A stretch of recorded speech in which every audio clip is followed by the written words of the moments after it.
Hi ಎಲ್ರಿಗೂ ನಮಸ್ಕಾರ friends, ಎಲ್ಲರೂ ಹೇಗಿದ್ದೀರಾ? ಎಲ್ಲರೂ ಚೆನ್ನಾಗಿದ್ದೀರಾ ಅಂತ ಅಂದ್ಕೊಂಡಿದ್ದೀನಿ. ನಾನು ಕೂಡ ತುಂಬಾ ಚೆನ್ನಾಗಿದ್ದೀನಿ. ತುಂಬ ದಿನಗಳಾದ ಮೇಲೆ ನಾನು ವಿಡಿಯೋನ ಅಪ್ಲೋಡ್ ಮಾಡ್ತಾಯಿದ್ದೀನಿ. ಆ್ಯಕ್ಚುಲಿ ಇದು ನನ್ನ ಬರ್ತ್ಡೇ ವಿಡಿಯೋ. ಹೆಚ್ಚು ಕಮ್ಮಿ ಒಂದು 15 ಡೇಸೇ ಆಗೋಯಿತು ಬರ್ತ್ಡೇ ಆಗೋಗಿ ನಂದು. ಅದಾದಮೇಲೆ ವಿಡಿಯೋ ಅಪ್ಲೋಡ್ ಮಾಡ್ತಾಯಿದ್ದೀನಿ. ಕಾರಣ ಹೇಳ್ತೀನಿ, ನಿಮಗೆ ಮುಂದಿನ ವ್ಲಾಗ್ಗಳಲ್ಲಿ ಹೇಳ್ತೀನಿ. ಯಾರು ಬೇಜಾರು ಮಾಡ್ಕೋಬೇಡಿ, ಈ ವಿಡಿಯೋನ ಕೊನೆ ತನಕ ನೋಡಿ. ಹಾಗೆ ನನ್ನ ಬರ್ತ್ಡೇ ಹೇಗಿತ್ತು, ಹೇಗೆ ಸೆಲೆಬ್ರೇಟ್ ಮಾಡಿದ್ವಿ, ಏನು ಗಿಫ್ಟ್ಗಳು ಸಿಕ್ತು ನನಗೆ ಅಂತ ನಿಮಗೆ ಇದೇ ವಿಡಿಯೋದಲ್ಲೇ ಹೇಳ್ತೀನಿ. ಗಿಫ್ಟೇ ಹೇಳಲ್ಲ ನಾನು, ಗಿಫ್ಟ್ ಮುಂದೆ ಹೇಳ್ತೀನಿ. ಸೊ ಬೆಳಗ್ಗೆನೇ ಎದ್ದು ಸ್ನಾನ ಪೂಜೆ ಎಲ್ಲ ಮುಗಿದಾದ್ಮೇಲೆ ನನ್ನ ಮಗನಿಗೆ ಪೂರಿ ಕೇಳ್ದ ತಿಂಡಿ, ಅದಕ್ಕೆ ಸೊ ಎಲ್ರಿಗೂ ಪೂರಿನೇ ಮಾಡಿಬಿಟ್ಟೆ.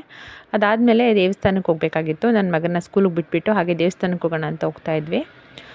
ಹಾಗೆ ಸ್ವಲ್ಪ ಪಾರ್ಸೆಲ್ ಕಳಿಸೋದಿತ್ತು. ಅದನ್ನು ನನ್ನ ಹಸ್ಬೆಂಡ್ ಸ್ವಲ್ಪ ತೊಗೊಂಡೋಗಿದ್ರು, ನಾನು ಸ್ವಲ್ಪ ಎತ್ಕೊಂಡು ಬಂದೆ. ಹೇಗಿದ್ರು ನಾನು ಜೊತೇಲಿ ಹೋಗ್ತಿದ್ನಲ್ಲ ಅಂತ. ನಾವು ಯಾವಾಗಲೂ ಇಂಡಿಯನ್ ಪೋಸ್ಟಲ್ಲೇ ಕಳಿಸೋದು. ನಾನು ಕೊರಿಯರಲ್ಲಿ ಕೂಡ ಸೆಂಡ್ ಮಾಡ್ತೀನಿ, ಪ್ರೊಫೆಷನಲ್ ಕೊರಿಯರು DTDC ಕೊಡಲು ಕಳಿಸ್ತೀನಿ. ಏನಪ್ಪ ಅಂದರೆ ಇವ್ರು ಏನು ಮಾಡ್ತಾರೆ ಅಂದರೆ, ಮೇಯ್ನ್ ಸಿಟಿ ಆದರೆ ಮಾತ್ರ ಹೋಗಿ ಡೋರ್ ಡೆಲಿವರಿ ಕೊಡ್ತಾರೆ, ಇಲ್ಲಾಂದರೆ ಅಕ್ಕಪಕ್ಕ ಎಲ್ಲಿಗಾರು ಬಂದು ಕಲೆಕ್ಟ್ ಮಾಡ್ಕೊಳ್ಳಿ ಅಂತ ಹೇಳ್ಬಿಡ್ತಾರೆ. ಈಗ ಆಲ್ಮೋಸ್ಟ್ ಹಳ್ಳಿಗಳ ಕಡೆ ಇರೋರೆಲ್ಲ ಹೋಗೋಕ್ಕಾಗಲ್ಲ ಅಲ್ವಾ, ಅದಕ್ಕೋಸ್ಕರ ನಾನು ಇಂಡಿಯನ್ ಪೋಸ್ಟಲ್ಲಿ ಮಾಡಿದ್ರೆ ಇದರಲ್ಲಿ ಯಾವ ಥರ ಅಂದರೆ ಎಷ್ಟೇ ಇಂಟೀರಿಯರ್ ಇದ್ದರೂ ಕೂಡ ಹೋಗಿ ಮನೆ ಬಾಗಿಲಿಗೆ ತೊಗೊಂಡೋಗಿ ಕೊಡ್ತಾರೆ. ಹಾಗಾಗಿ ನಾನು ಜಾಸ್ತಿ ಇದನ್ನೇ ಪ್ರಿಫರ್ ಮಾಡ್ತೀನಿ. ಒಳ್ಳೇದಾಗಲಿ. ಥ್ಯಾಂಕ್ ಯು ಅಜ್ಜಿ. ಹೇಳ್ಬಿಡು.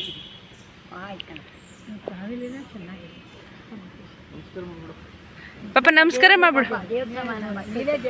ಮಾಮಿಗೆ ನಮಸ್ಕಾರ ಮಾಡ್ತೀಯಲ್ಲ, ಮಾಡ್ಬಿಡು. ನಮಸ್ಕಾರ ಮಾಡ್ಬಿಡಪ್ಪ.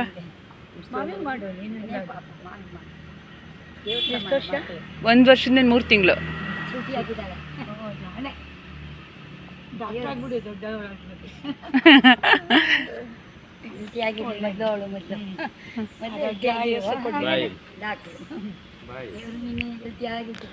ಪೋಸ್ಟ್ ಆಫೀಸಿಂದ ನಾವು ಹೊರಗಡೆ ಬರೋವಾಗ ಇಲ್ಲಿ ಅಜ್ಜಿದಿರಿದ್ದಾರಲ್ಲ, ಇವರು ನಮ್ಮ ಪಾಪುನ ನೋಡಿಬಿಟ್ಟು ಅವರೇ ಮಾತಾಡಿಸ್ಕೊಂಡು ಬಂದರು. ಅವ್ರು ಮಾತಾಡಿಸಿದಾಗ ನನ್ನ ಮಗಳು ಚೆನ್ನಾಗಿ ರೆಸ್ಪಾನ್ಸ್ ಮಾಡಿದ್ಲು. ಅವ್ರಿಗೆ ಫುಲ್ ಖುಷಿಯಾಗೋಯಿತು. ಎಷ್ಟು ಒಳ್ಳೆ ಬುದ್ಧಿ ಕಲ್ತಿದೆ ಮಗು, ಇಷ್ಟು ಚಿಕ್ಕ ಮಗು ಎಷ್ಟು ಚೆನ್ನಾಗಿ ಮಾತಾಡಿಸ್ತಾಳೆ, ಎಲ್ರಿಗೂ ಚೆನ್ನಾಗಿ ಇದು ಮಾಡ್ತಾಳೆ ಅಂತೇಳಿ ಸ್ವಲ್ಪ ಹೊತ್ತು ಮಾತಾಡಿದ್ರು. ಖುಷಿ ಆಯಿತು ನಮಗೂ ಕೂಡ. ಅದಾದಮೇಲೆ ದೇವಸ್ಥಾನಕ್ಕೆ ಬಂದ್ವಿ. ಆ್ಯಕ್ಚುಲಿ ನಾವು ಚಾಮುಂಡಿ ಬೆಟ್ಟಕ್ಕೆ ಹೋಗೋಣ ಅಂತ ಪ್ಲ್ಯಾನ್ ಇದ್ದಿದ್ದು.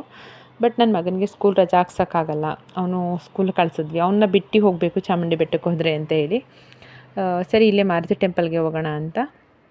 ಹಾಗೆ ನಮಗೂ ಕೂಡ ಬೇರೆ ಕೆಲಸಗಳಿತ್ತು, ಹಾಗಾಗಿ ಇಲ್ಲಿ ಮಾರುತಿ ಟೆಂಪಲ್ಗೆ ಬಂದಿದ್ದು. ಮಾರುತಿ ಟೆಂಪಲ್ಗೆ ಬಂದು ಪೂಜೆ ಎಲ್ಲ ಮುಗೀತು, ಅರ್ಚನೆ ಮಾಡಿಸ್ದೆ ಅಷ್ಟೇ. ಅರ್ಚನೆ ಎಲ್ಲ ಮುಗಿಸಾದ್ಮೇಲೆ ಹೊರಗಡೆ ಬಂದು ಕೂತ್ಕೊಂಡು ಸ್ವಲ್ಪ ಹೊತ್ತು ಅಲ್ಲಿ ಅಂದರೆ ದೇವಸ್ಥಾನಕ್ಕೆ ಹೋದ್ಮೇಲೆ ಸ್ವಲ್ಪ ಹೊತ್ತು ಕೂತ್ಕೋಬೇಕಲ್ವ, ಕೂತ್ಕೊಂಡಿದ್ವಿ. ನನ್ನ ಮಗಳು ಅಲ್ಲಿ ಸ್ವಲ್ಪ ಇದೆಲ್ಲ ಮಾಡಿದ್ದಾರೆ, ಏನೋ ನವಿಲು, ಈ ಥರ ಮೊಲ, ಈ ಥರದ್ದೆಲ್ಲ ಸ್ವಲ್ಪ ಸ್ಟ್ಯಾಚ್ಯೂಗಳಿದೆ, ಚಿಕ್ಕದಿದೆ. ಅದನ್ನು ನೋಡ್ಬಿಟ್ಟು ಇವಳು ನಿಜವಾಗಿರೋ ನವಿಲೇನೇ ಇದು ಅಂದ್ಕೊಂಡು ಖುಷಿಯಾಗಿ ಹಿಡ್ಕೊಳಕ್ಕೆ ಹೋಗ್ತಾಯಿದ್ಲು. ಆಮೇಲೆ ಅಲ್ಲಿಂದ ಮನೆಗೆ ಬಂದು ಮಾಮೂಲಿ ಪೂರಿ ಮಾಡಿದ್ನಲ್ಲ, ಪೂರಿ ಎಲ್ಲ ತಿಂದು ಇದು ಮಾಡ್ಕೊಂಡ್ವಿ. ತಿಂಡಿ ಎಲ್ಲ ತಿಂದಾಯಿತು. ಅದಾದಮೇಲೆ ಏನಾಯಿತು ಅಂದರೆ ನನ್ನ ಮಗಳಿಗೆ ಇದಕ್ಕಿದ್ದಂಗೆ ಸ್ವಲ್ಪ ಹುಷಾರಿಲ್ದಂಗೆ ಆಗೋಯಿತು. ಅಂದರೆ ನಿನ್ನೆ ನೈಟಿಂದನೇ ಆಗಿರಲಿಲ್ಲ, ಅವಳಿಗೆ ಸ್ವಲ್ಪ ರ್ಯಾಷಸ್ ಆಗಿಬಿಟ್ಟಿತ್ತು. ಅದನ್ನು ಕೆರ್ಕೊಂಡ್ಬಿಟ್ಟಿಲ್ಲ ಅನಿಸುತ್ತೆ, ಜಾಸ್ತಿ ಆಗಿಬಿಟ್ಟಿತ್ತು. ಅದಕ್ಕೆ ಕ್ಲಿನಿಕ್ಕಿಗೆ ಬಂದು ತೋರಿಸ್ಕೊಂಡು ವಾಪಸ್ ಹೋಗ್ತಿದ್ವಿ. ಡಾಕ್ಟರು ಅವಳಿಗೆ ಚಾಕ್ಲೇಟ್ ಕೊಟ್ಟರು, ಹರ್ಷೀಸ್ ಕಿಸಸ್ದು ಇದು ಬರುತ್ತಲ್ಲ ಚಾಕ್ಲೇಟ್ಸು, ಅದೊಂದು ಪ್ಯಾಕ್ ಅವಳು ಕೊಟ್ಟರು. ಖುಷಿಯಾಯಿತು, ನನಗಂತೂ ತುಂಬ ಇಷ್ಟ ಚಾಕ್ಲೇಟ್ ಅದು ಅಂದರೆ. ಹಂಗಾಗಿ ಅಲ್ಲೇ ಓಪನ್ ಮಾಡ್ಕೊಂಡು ಎಲ್ರೂ ಒಂದೊಂದು ತೊಗೊಂಡ್ವಿ, ತಿಂದ್ವಿ.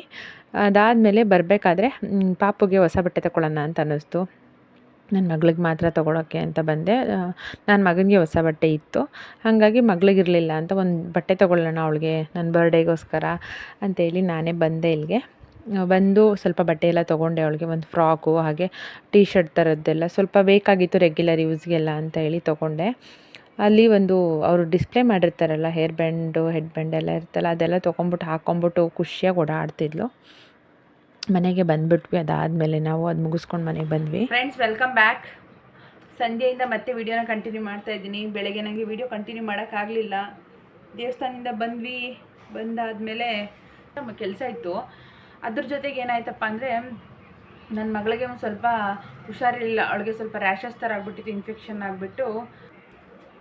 ಹಂಗಾಗಿ ಅವಳನ್ನ ಕ್ಲಿನಿಕ್ಗೆಲ್ಲ ಕರ್ಕೊಂಡೋಗಿ ಬಂದೆ. ಮತ್ತು ಮಧ್ಯೆ ನನಗೆ ಆರ್ಡರ್ಸ್ ಬರ್ತಾಯಿತ್ತು, ಕೆಲವೊಂದು ಕಾಲ್ಸ್ ಇತ್ತು, ಹಾಗಾಗಿ ನನಗೆ ವೀಡಿಯೋ ಕಂಟಿನ್ಯೂ ಮಾಡೋಕ್ಕಾಗಲಿಲ್ಲ. ಇವಾಗ ಮತ್ತೆ ಕಂಟಿನ್ಯೂ ಮಾಡ್ತಾಯಿದ್ದೀನಿ. ಆಗಲೇ ಸಾಯಂಕಾಲ ಆಗಿದೆ. ಮಧ್ಯಾಹ್ನಕ್ಕೆ ಅಡುಗೆಗೇನು ಸ್ಪೆಷಲ್ ಅಂತ ಏನೂ ಮಾಡಲಿಲ್ಲ. ನಾರ್ಮಲ್ ಚಪಾತಿ, ಬೆಳಗ್ಗೆ ಪೂರಿ ಮಾಡಿದ್ನಲ್ಲ ಅದೇ ಹಿಟ್ಟಲ್ಲಿ ಚಪಾತಿ ಮಾಡಿಕೊಂಡೆ. ಚಪಾತಿ ಮಾಡಿ ಸಾಗು ಇತ್ತು, ಅದೇ ತಿನ್ಕೊಂಡ್ವಿ. ಇವಾಗ ಏನಾದ್ರು ಅಡುಗೆ ಮಾಡೋಣ ಅಂತ ಅಂದ್ಕೊಂಡಿದ್ದೆ. ಬಟ್ ನನ್ನ ಹಸ್ಬೆಂಡು ಹೊರಗಡೆ ಹೋಗೋಣ ಅಂತ ಹೇಳಿದ್ದಾರೆ. ಊಟಕ್ಕೆ ಹೊರಗಡೆ ಹೋಗೋಣ ಇವತ್ತು ಅಂತ ಹೇಳಿದ್ರು. ಸರಿ ಅಂತ ಅಂದರೆ ಇನ್ನೂ ಸೆಲೆಬ್ರೇಷನ್ ಥರ ಏನು ಮಾಡಿಲ್ಲ, ನಾನೇ ಬೇಡ ಅಂತ ಹೇಳಿದ್ದೀನಿ. ಏನು ಪರವಾಗಿಲ್ಲ, ಏನು ಕೇಕೆಲ್ಲ ಕಟ್ ಮಾಡೋದೆಲ್ಲ ಏನು ಬೇಡ ಅಂತ ಹೇಳಿದೆ. ಸರಿ ಊಟಕ್ಕಾದರೂ ಹೊರಗಡೆ ಹೋಗೋಣ, ರೆಡಿ ಆಗು ಅಂತ ಹೇಳಿದ್ರು. ನಾನು ಸಂಜೆಲಿ ಮುಖ ಎಲ್ಲ ತೊಳೆದು ದೇವ್ರಿಗೆ ಪೂಜೆಗೆ ಎಲ್ಲ ಮಾಡಿದ್ದಾಯಿತು. ರೆಡಿ ಆಗ್ತಾಯಿದ್ದೀನಿ ಇವಾಗ ಹೋಗೋದಕ್ಕೆ ಅಂತೇಳಿ. ಎಲ್ಲಿ ಕರ್ಕೊಂಡು ಹೋಗ್ತಾರೆ ಅಂತ ನೋಡೋಣ, ಹೋದ್ಮೇಲೆ ಗೊತ್ತಾಗುತ್ತೆ ಎಲ್ಲಿಗೆ ಹೋಗ್ತೀವಿ ಅಂತ. ನಾವಷ್ಟೇ ನಾನು ನನ್ನ ಹಸ್ಬೆಂಡು ಮಕ್ಕಳು ಅಷ್ಟೇ ಹೋಗ್ತಿರೋದು. ಫ್ರೆಂಡ್ಸ್ ಯಾರಿಗೂ ಇನ್ವೈಟ್ ಏನು ಮಾಡ್ತಾಯಿಲ್ಲ. ನಾವು ಮಾತ್ರ ಹೋಗ್ತಾಯಿದ್ದೀವಿ. ಊಟ ಮಾಡ್ಕೊಳ್ಳಪ್ಪ ಅಂತ ಹೇಳಿದೆ. ಅವ್ನಿಗೆ ಈಗ ಬುಕ್ಸ್ ಎಲ್ಲ ಜಾಸ್ತಿ ಕೊಟ್ಬಿಟ್ಟಿದ್ದಾರಲ್ಲ, ಪಾಪ ಬಂದಾಗಿಂದ ಅಮ್ಮ ನನಗೆ ಇಲ್ಲೆಲ್ಲ ನೋವುತ್ತಮ್ಮ ನೋವುತ್ತೆ ಅಂತ ಹೇಳ್ತಾ ಇದ್ದ. ಇವತ್ತು ನಾನು ವೇರ್ ಮಾಡಿರೋಂತಹ ಡ್ರೆಸ್ಸಸ್ಸು ನಾನೇ ತರಿಸ್ತೀನಲ್ವ, 2 ಪೀಸ್ ಡ್ರೆಸ್ಸಸ್ಸು, ಅದರಲ್ಲೇ ಒಂದನ್ನು ವೇರ್ ಮಾಡಿಕೊಂಡೆ. ನಿಜ ಹೇಳ್ತಿದ್ದೀನಿ, ನಾನು ಮಾಡ್ತಿದ್ದೀನಿ ಅಂತ ಹೇಳ್ತಾ ಇಲ್ಲ, ನಾನು ಮಾಡ್ತಿದ್ದೀನಿ ಅಂತ ಹೇಳ್ತಾ ಇಲ್ಲ. ಯಾಕಂದರೆ ತುಂಬ ಜನ ನನ್ನ ಹತ್ರ ತೊಗೊಂಡಿರೋರು ಆಲ್ರೆಡಿ ಫೀಡ್ಬ್ಯಾಕ್ ಕೊಟ್ಟಿದ್ದಾರೆ. ಬಟ್ ನನಗೆ ಅದನ್ನ ಹಾಕೋಕ್ಕಾಗ್ತಿಲ್ಲ, ಸ್ಕ್ರೀನ್ಶಾಟ್ ತೆಗೆದು ಹಾಕೋದಕ್ಕಾಗ್ತಾಯಿಲ್ಲ ಅಷ್ಟೇ. ಟೈಮ್ ಇಲ್ಲದೆ ಕಾರಣ ಮರ್ತ್ಬಿಡ್ತೀನಿ, ಅದು ಅಲ್ಲಲ್ಲೇ ಮರ್ತ್ಕೊಂಡ್ಬಿಡ್ತಾಯಿದ್ದೀನಿ. ನಿಜವಾಗ್ಲೂ ತುಂಬಾ ಚೆನ್ನಾಗಿದೆ, ಕಂಫರ್ಟಬಲ್ ಆಗಿದೆ. ಇದು XL ಸೈಜ್ ನಾನು ಹಾಕಿರೋದು. ಬಟ್ ನನಗೆ ತುಂಬಾ ದೊಡ್ಡದೇ, ಲೂಸಾಗೇ ಇದೆ. XL ಹಾಕ್ಕೊಂಡಿದ್ದೀನಿ, ತುಂಬ ದೊಡ್ಡದಿದೆ. ಬಟ್ ಪಾಪಗೆಲ್ಲ ಫೀಡ್ ಮಾಡ್ತೀನಲ್ಲ, ಸರಿ ಹೋಗುತ್ತೆ ಅಂತ ಅಂದ್ಕೊಂಡೆ. ಚೆನ್ನಾಗಿದೆ, ಮೆಟೀರಿಯಲ್ ಅಂತೂ ತುಂಬ ಚೆನ್ನಾಗಿದೆ. ಇದು ನಾನು ಹಾಕಿರೋದು ಒಂದು ಸ್ವಲ್ಪ ಇಲ್ಲೆಲ್ಲ ಸ್ವಲ್ಪ ನೆಕ್ ಹತ್ರ ಮಿರರ್ ವರ್ಕ್ ಮಾಡಿದ್ದಾರೆ. 350 ರುಪೀಸ್ ಇದು. ನಾನು ಹಾಗೆ ನನ್ನ ಹತ್ರ ತೊಗೊಂಡಿರೋರು ಕೂಡ ತುಂಬ ಚೆನ್ನಾಗಿ ಫೀಡ್ಬ್ಯಾಕ್ ಕೊಟ್ಟಿದ್ದಾರೆ. ಕೇಕ್ ಬಂತು, ಎಲ್ಲ ತೋರಿಸ್ಕೊಂಡು ನೋಡಿ, ಕಿತ್ತಾಕ್ಬೇಡ. ಕೇಕ್ ಬಂತು. ಮತ್ತು ಇದು ಈವ್ನಿಂಗಿಂದ ಆ್ಯಕ್ಚುಲಿ ರೆಡಿಯಾಗು ಹೊರಗಡೆ ಹೋಗೋಣ ಊಟಕ್ಕೆ ಅಂತ ಹೇಳಿದ್ರು ನನ್ನ ಹಸ್ಬೆಂಡು. ಬೇಡ ಬಿಡಿ ಪರವಾಗಿಲ್ಲ, ಮಳೆ ಕೂಡ ಬರ್ತಾಯಿದೆ ಅಂತ ನಾನು ಹೇಳಿದೆ. ಇರಲಿ ಪರವಾಗಿಲ್ಲ, ರೆಡಿಯಾಗು, ಇಲ್ಲಿ ಎಲ್ಲಾದರೂ ಹತ್ರದಲ್ಲೇ ಹೋಗ್ಬಿಟ್ಟು ಬರೋಣ ಅಂತಂದರು. ರೆಡಿ ಆಗ್ತಾಯಿದ್ದೆ. ಸಡನ್ನಾಗಿ ನನ್ನ ಮಗನೂ ಕೇಕ್ ಇಟ್ಕೊಂಡು ಬಂದ, ಹ್ಯಾಪಿ ಬರ್ಡೇ ಅಮ್ಮ ಅಂತ ಹೇಳಿ. ಸರಿ ಸಿಂಪಲಾಗಿ ಸೆಲೆಬ್ರೇಟ್ ಮಾಡೋಣ ಅಂತ ಸಿಂಪಲಾಗಿ ಕೇಕ್ ಕಟ್ ಮಾಡಿ ಸೆಲೆಬ್ರೇಟ್ ಮಾಡ್ತಾಯಿದ್ದೀವಿ. ನಿಜ ತುಂಬ ಅಂದರೆ ತುಂಬಾ ಖುಷಿ ಆಯಿತು. ಯಾಕೋ ಮನ್ಸಿಗೆ ಸ್ವಲ್ಪ ಬೇಜಾರಾಗಿತ್ತು, ನನಗೆ ಮೂಡೇ ಇರಲಿಲ್ಲ ಯಾಕೋ ಬೆಳಗ್ಗೆಯಿಂದನೂ ಸ್ವಲ್ಪ ಬೇಜಾರಲ್ಲೇ ಇದೆ. ಏನಂತ ಗೊತ್ತಿಲ್ಲ, ಏನೋ ಒಂಥರ ಮಂಕಾಗಿದ್ದೆ. ಅಂದರೆ ಪಾಪಗೆ ಬೇರೆ ಹುಷಾರಿರ್ಲಿಲ್ವಲ್ಲ, ಅದಕ್ಕೋ ಏನೋ ಒಂಥರ ಬರ್ತಡೇ ಅಂತಲೇ ಫೀಲ್ ಆಗ್ತಾ ಇರಲಿಲ್ಲ. ಬಟ್ ಅದಾದಮೇಲೆ ಕೇಕೆಲ್ಲ ತಂದು ಕೇಕ್ ಕಟ್ಟಿಂಗ್ಸ್ ಎಲ್ಲ ಆದಮೇಲೆ ತುಂಬ ಖುಷಿ ಆಯಿತು. ಆದರೆ ಇದು ನಾನು ವಿಡಿಯೋ ಹಾಗೆ ಬಿಡ್ತಾಯಿದ್ದೆ. ನನ್ನ ಹಸ್ಬೆಂಡು ಅದು ಹಾಡು ಬರುತ್ತಲ್ಲ, ಹಾಡು ಹಾಕ್ಬಿಟ್ಟಿದ್ರು ಮೊಬೈಲಲ್ಲಿ. ನಾನು ಹೇಳ್ತಿದ್ದೀನಿ ಹಾಡು ಹಾಕಬೇಡಿ, ಅದು ಕಾಪಿರೈಟ್ ಬರುತ್ತೆ ಅಂತ ಹೇಳ್ತಿದ್ದೀನಿ.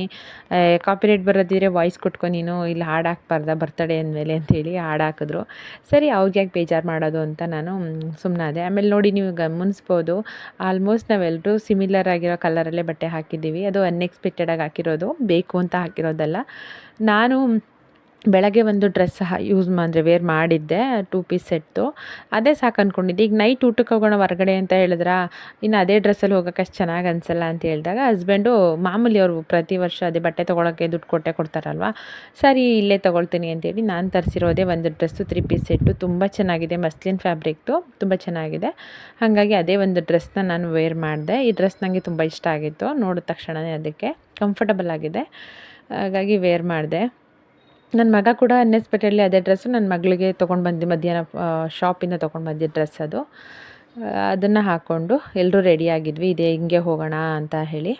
ತುಂಬ ಅಂದರೆ ತುಂಬಾ ಖುಷಿ ಆಯಿತು. ಮತ್ತು ನನ್ನ ಹಸ್ಬೆಂಡ್ ನನಗೆ ಪ್ರತಿ ವರ್ಷ ಬರ್ತಡೇಗೆ ಮತ್ತು ಆ್ಯನಿವರ್ಸರಿಗೆ ಏನು ಕೊಡಿಸಿಲ್ಲ ಅಂದರೂ ಅಷ್ಟೇ ಮಲ್ಲಿಗೆ ಹೂ ತಂದುಕೊಡ್ತಾರೆ. ಅದಂತೂ ನನಗೆ ಸಿಕ್ಕಾಪಟ್ಟೆ ಖುಷಿ. ಅದು ಮಲ್ಲಿಗೆ ಹೂ ಒಂದು ನನಗೆ ಮಿಸ್ ಮಾಡಲ್ಲ, ಅಷ್ಟೇ ಸಾಕು ಅನಿಸುತ್ತೆ ನಂಗೆ. ಅವ್ರು ಮಲ್ಲಿಗೆ ಹೂ ತಂದು ಕೊಟ್ಬಿಡ್ತಾರಲ್ಲ, ಅದೇ ದೊಡ್ಡ ಗಿಫ್ಟು. ಹೂವು ತೊಗೊಂಡು ಬಂದಿದ್ದರು, ಇವತ್ತು ಕೂಡ ಮಲ್ಲಿಗೆ ಹೂ ತೊಗೊಂಡು ಬಂದಿದ್ದರು, ಖುಷಿ ಆಯಿತು. ಹಾಗೆ ರೆಡಿ ಆಗಿದ್ದೆ ಊಟಕ್ಕೆ ಹೋಗಬೇಕು ಅಂತ ಹೇಳಿ. ನನ್ನ ಮಗನಿಗಂತೂ ತುಂಬ ಇಷ್ಟ ಹೊರಗಡೆ ಹೋಗೋದು ಊಟಕ್ಕೆ ಅಂತಂದರೆ. ಆಮೇಲೆ ಕೇಕು ಅಷ್ಟೇ ತುಂಬ ಚೆನ್ನಾಗಿತ್ತು. ಕೇಕು ಸ್ಟ್ರಾಬೆರಿ ಫ್ಲೇವರು, ತುಂಬ ಅಂದರೆ ತುಂಬ ಚೆನ್ನಾಗಿತ್ತು. ಪುಟಾಣಿ ಸೆಲೆಬ್ರೇಷನ್ ನಮ್ಮ ಮನೆಯಲ್ಲಿ. ನನ್ನ ಬರ್ಡೇ ಈ ರೀತಿ ಸೆಲೆಬ್ರೇಟ್ ಮಾಡಿದ್ವಿ. ಯಾವ ಥರ ಆಗೋಯ್ತು ಅಂದರೆ ಒಂಥರ ಎನರ್ಜಿ ಎಲ್ಲ ಫುಲ್ ಮಾಡಿದೆಲ್ಲ ಆಯಿತು. ಸಿಂಪಲಾಗಿ ಮನೆಯಲ್ಲೇ ಮಾಡಿದ್ವಿ. ಇವಾಗ ಹೊರಗಡೆ ಹೋಗ್ತಾ ಇದ್ದೀವಿ, ಅದೇ ಊಟಕ್ಕೆ ಹೋಗಬೇಕು ಅಂತ ಹೇಳಿದ್ನಲ್ಲ, ಅದಕ್ಕೆ ನಾನು ಈ ಡ್ರೆಸ್ನ ವೇರ್ ಮಾಡಿದ್ದೀನಿ. ತುಂಬಾ ಚೆನ್ನಾಗಿದೆ, ಮಸ್ಲಿನ್ ಫ್ಯಾಬ್ರಿಕ್ಕು, ತುಂಬ ಚೆನ್ನಾಗಿದೆ. ಬೇಕಾದ್ರೆ ಇನ್ನೊಂದ್ಸಲ ಇದನ್ನು ವೇರ್ ಮಾಡಿದಾಗ ನಿಮಗೆ ರಿವ್ಯೂ ಕೊಡ್ತೀನಿ ಯಾವ ಥರ ಇದೆ ಅಂತ. ನಾನೇ ತರಿಸಿರೋ ಡ್ರೆಸ್ಸು, ತುಂಬಾ ಚೆನ್ನಾಗಿದೆ.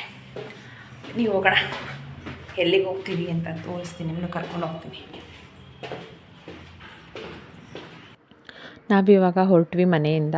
ಅಲ್ಲಿ ಹತ್ರದಲ್ಲೇ ಮನೆ ಹತ್ರನೇ ಒಂದು ಹೋಟೆಲ್ ಇತ್ತು, ಅಲ್ಲಿಗೆ ಹೋದ್ವಿ. ಅದು ನನ್ನ ಹಸ್ಬೆಂಡು, ನಾನು ಇಲ್ಲೇ ಸಾಕು, ಇಲ್ಲೇ ಊಟ ಮಾಡ್ಕೊಂಡು ಹೋಗೋಣ, ಮನೆಗೂ ಹತ್ರ ಇದೆಯಲ್ಲ ಅಂತ ಹೇಳಿದೆ. ಅದಕ್ಕೆ ಬೇಡ ಬೇಡ ಇಲ್ಲಿ ಬೇಡ ಬಿಡು ಅಂತ ಹೇಳಿದ್ರು. ಆಮೇಲೆ ಇಲ್ಲಿ ಬೋಗಾದಿ ರೋಡಲ್ಲಿದೆ ಸುಗ್ಗಿ ಮನೆ ಅಂತ ಹೇಳಿ, ಅಲ್ಲಿಗೆ ಬಂದ್ವಿ. ಇದು ನಾನು ಫಸ್ಟು ಒಂದು ಸಲ ಇಲ್ಲಿ ಕರ್ಕೊಂಡು ಹೋಗಿದ್ರು ನನ್ನ ಹಸ್ಬೆಂಡ್ ನನ್ನನ್ನು. ನಮ್ಮದು ಎಂಗೇಜ್ಮೆಂಟ್ ಆದಮೇಲೆ ಒಂದು ಸಲ ಕರ್ಕೊಂಡು ಹೋಗಿದ್ರು. ಅದು ಬಿಟ್ಟರೆ 7 ಇಯರ್ಸ್ ಆದಮೇಲೆ ಮತ್ತೆ ಅದೇ ಹೋಟೆಲ್ಗೆ ಹೋಗಿದ್ದೀವಿ. ತುಂಬಾ ಖುಷಿ ಆಯಿತು. ಅದ್ರ ಒಳಗಡೆ ಆ್ಯಂಬಿಯನ್ಸ್ ಅಷ್ಟೇ ಸಖತ್ತಾಗಿದೆ. ಸೇಮ್ ಹಳ್ಳಿನಲ್ಲಿ ಯಾವ ಥರ ಇರುತ್ತೆ ಆ ಥರ ಚೆನ್ನಾಗಿ ಡೆಕೋರೇಷನ್ ಎಲ್ಲ ಮಾಡಿದರು. ತುಂಬ ಚೆನ್ನಾಗಿತ್ತು. ಹಾಗೆ ಬಾಳೆ ಎಲೆ ಊಟ ಅಲ್ಲಿ ಕೊಡೋದು, ಬಾಳೆ ಎಲೆ ಬಡಿಸ್ಕೊಡ್ತಾರೆ. ಊಟನೂ ಅಷ್ಟೇ, ಇದು ಏನು ಪ್ರಮೋಷನ್ ಆ ಥರ ಏನಲ್ಲ, ತುಂಬ ಅಂದರೆ ತುಂಬ ಟೇಸ್ಟಿಯಾಗಿತ್ತು ಊಟ. ಸೇಮ್ ನಾವು ಮನೆಯಲ್ಲಿ ಮಾಡ್ಕೊತೀವಲ್ಲ ಆ ಥರ ನಾಟಿ ಸ್ಟೈಲಲ್ಲಿತ್ತು. ತುಂಬ ಚೆನ್ನಾಗಿತ್ತು. ನಮಗೆ ಒಂದೇ ಒಂದು ಇಷ್ಟ ಆಗಲಿಲ್ಲ ಅಂದರೆ ನಾವು ಈ ಥರ ಕೊಡಲಿಲ್ಲ, ಅವ್ರು ಸ್ವಲ್ಪ ಸ್ಪೈಸಿ ಮಾಡಿಬಿಟ್ಟಿದ್ರು. ಅದೊಂದು ಬಿಟ್ಟರೆ ಇನ್ನೆಲ್ಲ ತುಂಬ ಚೆನ್ನಾಗಿತ್ತು. ಫಸ್ಟಿಗೆ ಒಂದು ತಂದೂರಿ ಆರ್ಡರ್ ಮಾಡಿದ್ವಿ. ಎಲ್ರಿಗೂ, ನನ್ನ ಮಗನಿಗೂ ಇಷ್ಟ, ಮಗಳು ಕೂಡ ತಿಂತಾಳೆ ತಂದೂರಿನ, ಅದಕ್ಕೋಸ್ಕರ ತಂದೂರಿ ಆರ್ಡ್ರ್ ಮಾಡಿಕೊಂಡು ಮೊದಲಿಗೆ ಫಸ್ಟು ತಂದೂರಿ ತೊಗೊಂಡು ಆಮೇಲೆ ರೋಟಿ, ಬಟರ್ ನಾನ್, ಕುಲ್ಚಾ ಈ ಥರದ್ದೆಲ್ಲ ಇತ್ತು. ಎಲ್ಲ ತೊಗೊಂಡು ಸ್ವಲ್ಪ ನಾನು ಬಟರ್ ಚಿಕನ್ ತೊಗೊಂಡೆ, ಬಟರ್ ಚಿಕನ್ ಚೆನ್ನಾಗಿರುತ್ತೆ ಅಂತ. ಆಮೇಲೆ ಅದು ಏನೋ ರೈಸ್ ಐಟಮು ಒಂದೇ ಒಂದು ತೊಗೊಂಡ್ವಿ. ತಿನ್ನೋಕ್ಕಾಗಲ್ಲ, ಫಸ್ಟಿಗೆ ತಂದೂರಿ ತಿಂದ್ಬಿಟ್ವಲ್ವಾ, ಅದೇ ಹೊಟ್ಟೆ ಫಿಲ್ ಆಗೋಯ್ತು. ಹಾಗಾಗಿ ತಿನ್ನೋಕ್ಕಾಗಲ್ಲ ಅಂಥೇಳಿ ಸ್ವಲ್ಪನೇ ತೊಗೊಂಡಿದ್ವಿ.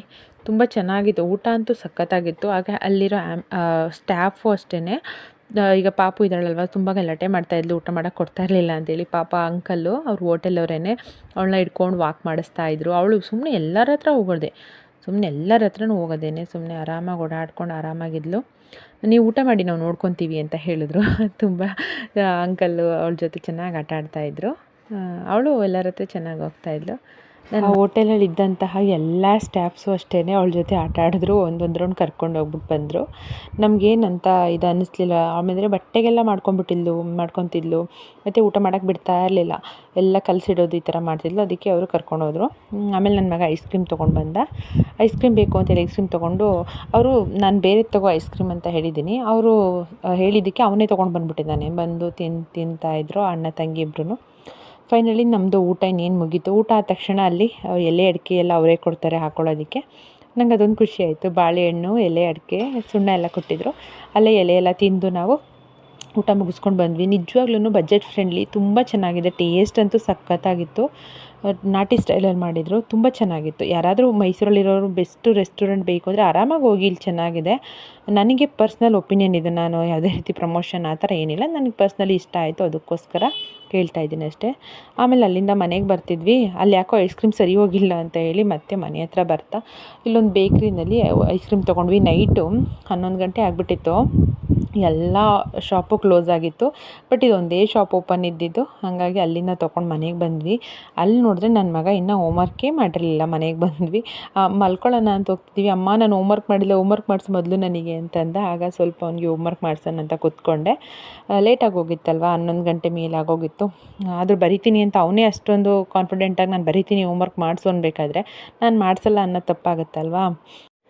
ಆದರೂ ನಾನು ಹೇಳಿದೆ, ಲೇಟ್ ಆಗಿದೆ, ಆಗಲೇ 11 ಗಂಟೆ, ಮಲಗಿಬಿಡು, ಬೆಳಗ್ಗೆ ಬೇಗ ಎದ್ದೇಳೋಕ್ಕಾಗಲ್ಲ ನೀನು, ಬೆಳಗ್ಗೆನೇ ಎದ್ದೇಳಿಸ್ಬಿಟ್ಟು ಮಾಡಿಸ್ತೀನಿ ಅಂತ ಹೇಳಿದೆ ನಾನು. ಇಲ್ಲ ಅಮ್ಮ ನಾನು ಮಾಡಿಬಿಟ್ಟೆ ಮಲಗ್ತೀನಿ ಅಂತ ಹೇಳ್ದೆ. ಸರಿ ಮಾಡಿಸೋಣ ಅಂತೇಳಿ ನನಗೆ ಹೋಮ್ವರ್ಕ್ ಮಾಡಿಸ್ತಾ ಇದ್ದೆ. ಹಾಗೆ ನಂದು ಇತ್ತೀಚೆಗೆ ವೀಡಿಯೋಗಳು ಬರ್ತಾ ಇಲ್ಲ. ಹಾಗೆ ನಂದು ಇನ್ನೊಂದು ವೀಡಿಯೋ ಇದೆ, ನೆಕ್ಸ್ಟ್ ಅಪ್ಲೋಡ್ ಮಾಡ್ತೀನಿ ನೋಡಿ, ಯೂಟ್ಯೂಬ್ದು ಬಗ್ಗೆನೇ, ಯಾರು ಮಿಸ್ ಮಾಡಿದೆ ನೋಡಿ ಅಂತ ಹೇಳ್ತಾ. ಇದು ನೆಕ್ಸ್ಟ್ ಡೇ ಗುರುವಾರ ಬೆಳಗ್ಗೆ ಪೂಜೆ ಮಾಡಿದ್ದಷ್ಟೇ, ಎದ್ದು ಸ್ನಾನ ಮಾಡಿ ವಾರ ಮಾಡಿದ್ದು ಅಷ್ಟೇ, ಇನ್ನೇನು ಕಂಟಿನ್ಯೂ ಮಾಡಲಿಲ್ಲ ವಿಡಿಯೋನ ನಾನು. ಈ ವಿಡಿಯೋನ ಇಲ್ಲಿಗೆ ಎಂಡ್ ಮಾಡ್ತೀನಿ. ನಾನು ನಿಮಗೆಲ್ಲ ಮುಂದಿನ ವೀಡಿಯೋದಲ್ಲಿ ಸಿಗ್ತೀನಿ. ಅಲ್ಲಿ